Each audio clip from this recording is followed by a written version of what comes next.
जय Malhar news चॅनलच्या सर्व प्रेक्षकांना सपना चौधरीचा नमस्कार। नंदुरबार जिल्ह्यातील शहादा तालुक्यातील प्रकाशा येथील सर्वोदय विद्या मंदिर शाळेत 2 दिवसीय स्काउट गाईड शिबिर उत्साहात संपन्न झाले। शिबिरात विद्यार्थ्यांनी स्वतः स्वयंपाक केला। विविध स्पर्धा, खेळ, बौद्धिक, व्यायाम, गाणी, गोष्टी आदी घेण्यात आले। सर्वोदय विद्या मंदिर प्रकाशा येथील विद्यालयात 2 दिवसीय स्काउट गाईड शिबिराचे आयोजन करण्यात आले होते। त्याचे उद्घाटन संस्थेचे चेअरमन मोतीलाल पाटील यांनी केले, तर प्रमुख पाहुणे म्हणून संस्थेचे संचालक दिलीप चौधरी, माजी संचालक डॉक्टर सखाराम चौधरी होते। पंचायत समिती सदस्य जंगा भील, योग प्रवर्तक सावित्रीबाई फुले, स्काउट चळवळीचे जनक लॉर्ड बेडन पॉवेल यांच्या प्रतिमेचे पूजन मान्यवरांनी केले। त्यानंतर विद्यार्थ्यांनी तयार केलेले तंबू, टाकाऊ वस्तूंपासून केलेली सजावट तसेच शूळ-शूषखडा आदींची पाहणी मान्यवरांनी केली। पहिल्या दिवशी शिबिरात गोंडपाट उडी, लिंबू चमचा, संगीत खुर्ची, रनिंग, पायातील फुगा फोडणे असे विविध स्पर्धा घेतल्या। सामूहिक खेळ, विश्वप्रार्थना, नवनियमावर आधारित गोष्टी स्काउट प्रमुख नरेंद्र गुरव यांनी सांगितले। दुसऱ्या दिवशी विद्यार्थ्यांनी स्वतः चुलीवर स्वयंपाक केला। पुरी, पोळ्या, भाकरी, शेवभाजी, दाल तडका, वांग्याचे भरीत, मसाल्याची भाजी, शिरा, गाजरचा हलवा, दुधळीचा शिरा, ठेचा चटणी, मसाले भात असे विविध 100 वर अन्नपदार्थ बनवले होते। विद्यार्थ्यांनी स्वतः पोळ्या लाटल्या होत्या। त्याची ताट सजावट स्पर्धा घेण्यात आली। तंबू परीक्षण मनोज पाटील, विजय पाटील, किरण शिरसाट।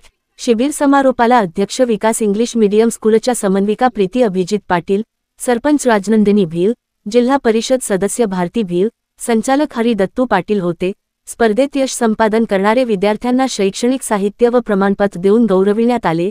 त्यात गोंडपाट उडी प्रथम योगेश देवरे, कोमल महाजन, रनिंग स्पर्धेत प्रथम सिद्धार्थ सामुद्रे, महिमा पाडवी, लिंबू चमचा स्पर्धेत प्रथम गणेश माळी, मुबतशिरा खाटीक, फुगे फोडणे दिनेश भोई, संगीत खुर्ची मोफत मुबतशिरा खाटीक, ममता पाटील, तंबू सजावट स्पर्धेत वीर सरदार पटेल पथक, स्वामी विवेकानंद पथक, राजमाता जिजाऊ, झाशी की राणी यांनी यश संपादन केले। याप्रसंगी मोतीलाल पाटील यांनी सांगितले की विद्यार्थ्यांनी मोबाईलपासून लांब राहावे, पुस्तकाशी जवळीक वाढवावी। विद्यार्थ्यांच्या सर्वांगीण विकासासाठी स्काउट गाईड सारखे उपक्रम घेणे गरजेचे आहे। विद्यार्थ्यांनी शालेय शिक्षणासोबत संसार उपयोगी व व्यवसाय शिक्षण देखील घ्यावे, जे स्काउट आणि गाईड माध्यमातून मिळत असते असे त्यांनी सांगितले। याप्रसंगी शाळेचे प्राचार्य एस पाटील, उपमुख्याध्यापक डी चौधरी, पर्यवेक्षक भालचंद्र चौधरी, स्काउट शिक्षक प्रमुख नरेंद्र गुरव, स्काउट शिक्षक शत्रुघ्न माळीच, मयूर पाटील, योगेश चौधरी, गाईड शिक्षिका ज्योती सोनवणे, शारदा शितोळे, सुनीता पाटील, पद्मा पाटील, छाया पाटील, ममता पाटील, वैशाली पाटील, रागिणी पाटील, संजय मकवाना, गौरव टवळे, दीपक कोकणी, वैकुंठ पाटील, महेंद्र पाटील, टीबी पावरा, गामित, वैशाली पाडवी आदी उपस्थित होते। प्रकाशा प्रतिनिधीसह Sapna Chaudhari, Jai Malhar news Nandurbar.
We'll be right back.